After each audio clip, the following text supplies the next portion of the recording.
Verse 1. And Dinah, the daughter of Leah, which she bare unto Jacob, went out to see the daughters of the land. Dinah, the daughter of Leah, that the first wife of Jacob, went out to see the daughters of the land. And when Shechem, the son of Hamor, the Hivite, the prince of the country, saw her, he took her and lay with her and defied her. Verse 3, let's stretch it further. Verse 3, and he so clave unto Dinah, the daughter of Jacob, and he loved the damsel, and spake kindly unto the damsel. And Shechem spake unto his father Hamor, saying, get me this damsel to wife. Verse 5, and Jacob heard that he had defied Dinah his daughter. Now his sons were with the cattle in the field, and Jacob held his peace until they were come.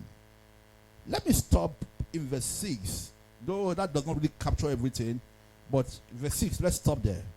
And Hamor, the father of Shechem, went out unto Jacob to commune with him.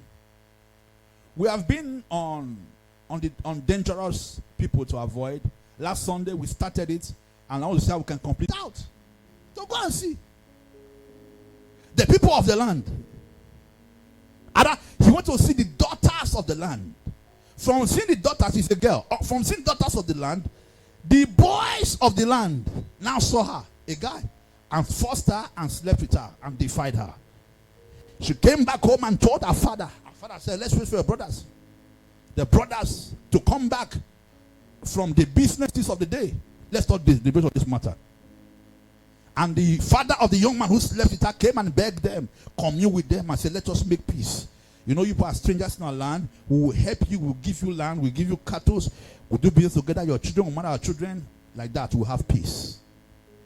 But there were two sons of this man. If you read down the scriptures, they agreed. They kept quiet. But they're very angry that somebody like that could take their sister, force her, and sleep with her.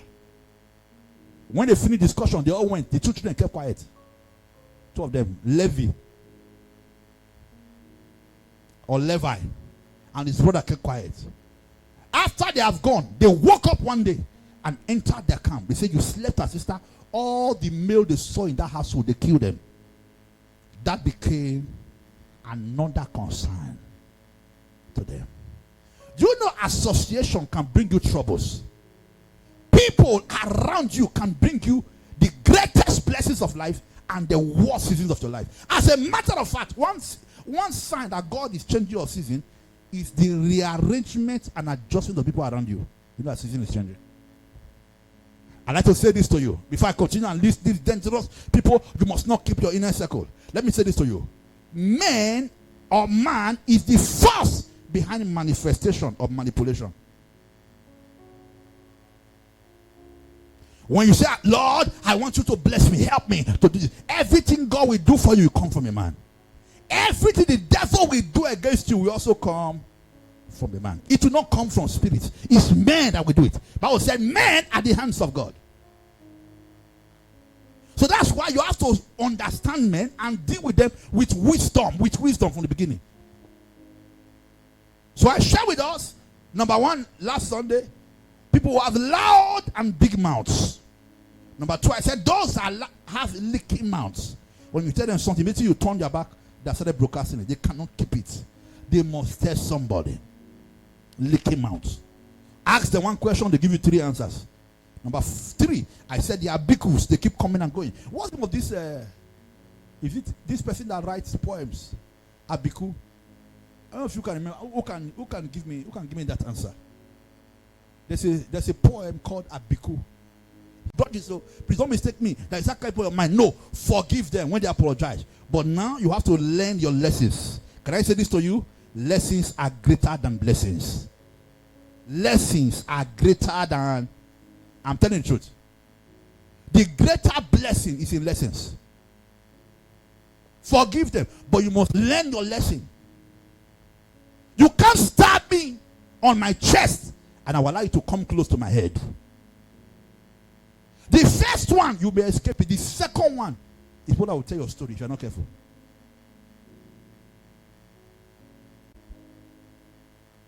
Number 4, those that cannot keep appointment habitually. They don't respect your time. You are not a priority. You are not a priority. You cannot keep them close. Number 5, the restless ones. Number 6, those who make you feel small. They always like to talk down you. No matter the success you have in life. This one happens in most families where children are raised culturally, traditionally. They are raised culturally and traditionally. This one happens. The elder, when the younger one does something great, they'll say, hey, you have done well. You want to talk down on the person. It happened in the scriptures. David's brother did to him. Joseph's brother did to him. Shall you indeed rule over us? Your elder brother will not bow to you. It's a problem that has to do with family. Please open your ears. When children are raised culturally and traditionally. If your younger brother is doing great, appreciate the person. See it as a trophy to us. Because this thing can help you tomorrow. You can see your younger sister doing something great. Appreciate the person. But you just want to talk down on the person. The person can never amount to you. And when I talk about elder brother and younger brother, I'm not talking about siblings alone. You can see what your uncle is doing to your father. You can see what he's doing to him. They learned it also. The eldest person in the extended family doesn't want the one down to rise. You start fighting. And it's an occultic witchcraft mentality. And you know what? The problem we have in governance today, the problem we have in society today, check it, is from our family started. Can't you see our politicians who vote them to power? A lot of them. They do things and they feel nobody can ask them questions until they never expected you to amount to anything. Don't keep them too close. Number 8, the directionless ones. Going through and through. Where are you coming from? Nowhere where it's coming from. It's just everywhere. By 8 a.m. it's in the office. In your office. You want to drink tea. That is it's not your friend. Let the person go. The one that has friends with a lot of people, they are very dangerous. They're the materialistic ones. Because once somebody becomes materialistic, you no longer have a good sense of judgment. It's like somebody that likes sugar. Whether the sugar came from an enemy, we take it. I've told you before, when you are thirsty, even though you are thirsty, please don't drink water from every river. You know why? If you drink water from the river that is poisoned, you no longer be dealing with hunger. You no longer be dealing with thirst. You'll be dealing with death. The dealing with thirst, if you get any water after then, it will be quenched easily. You'll be revived. But that has to do with death. Even when remedy comes, sometimes it becomes too late. The poison has circulated your system. Don't be materialistic. Don't be. Some fathers have sold their daughters into hands of ritualists or cultic men because they're materialistic. Who can pay the big, humongous bride price? Who drives the latest car? Who drives the biggest one? Who does this one? Money. Everything is about money. And there are some churches like that.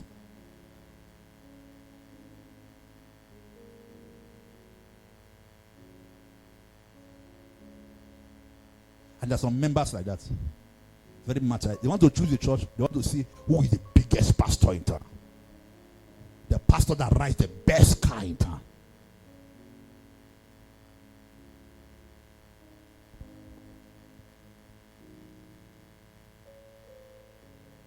Number 11. Those who share their problems but not solutions. They are users. They take advantage of it. 12. The tight-fisted one. These are stingy people. They can see you dying and will not help you. They can see you dying and will not help you. They will fold their hands. They will turn their face to the other side. Then the dirty ones. The 14th one. Why the 14th one? The 14th one is the first one I'm saying this Sunday. These are men pleasers. They are men pleasers. Number 14.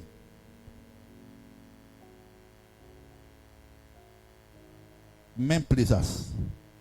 Since they always seek validation from everyone, they will not mind doing wrong things and living a dual lifestyle.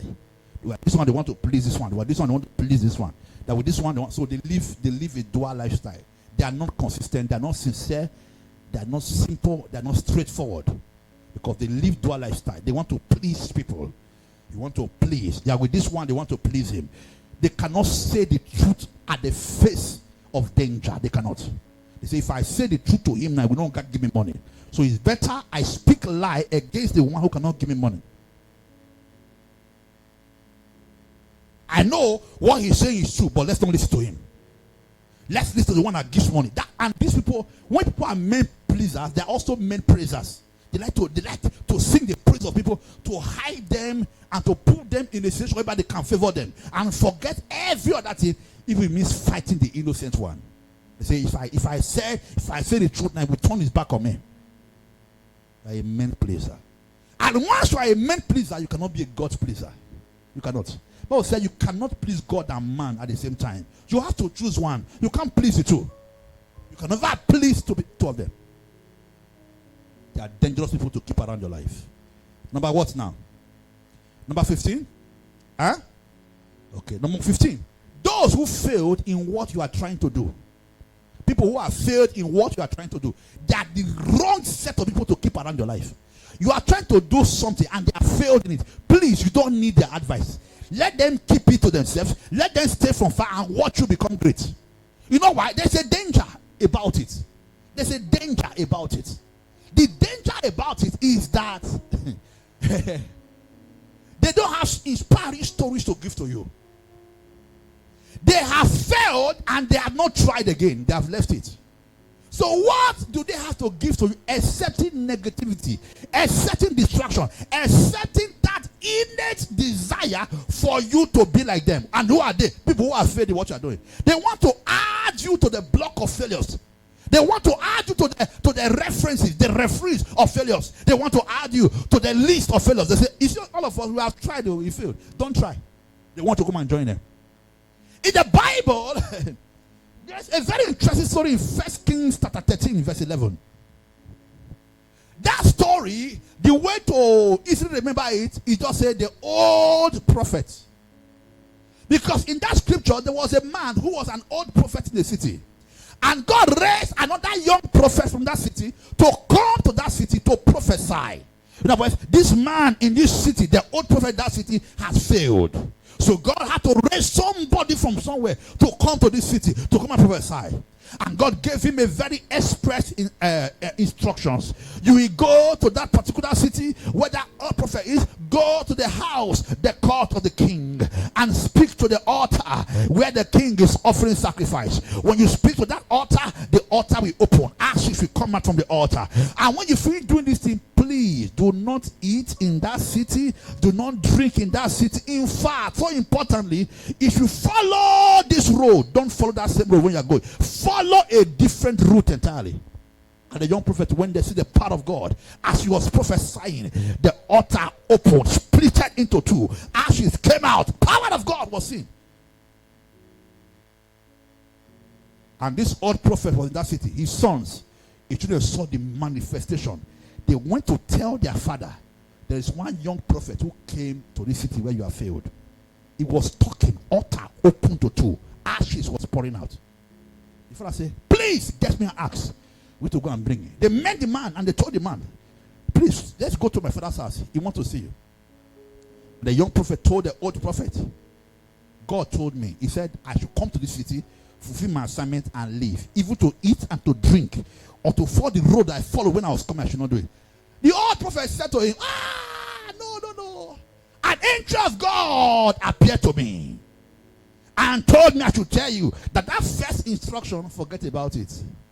That you cannot come and eat in my house. Listen to me, I'm not done yet. So the young prophet forgot about the old prophet. So here we can try to say the failed prophet and the prophet who is trying to succeed where he failed. Am I correct? So the young man was persuaded. He said, an angel told you, though God told me, oh no, let me follow you. As he sat down, was eating this old prophet's house. As he was eating, now the authentic voice of God now came through the old prophet. God is saying to the young prophet, you are not a worse vessel than the old prophet. I can't speak to you again. Now let me speak to you through the old prophet who has deceived you. The authentic voice of God. So what they eat on the dining table, as it were. The prophet now said, thus said the Lord. Now God is speaking. Since you have not obeyed my instruction to go and carry out the assignment and not to eat or to drink or to come back the same way, now because you have done that, as you leave this dining table as you are going,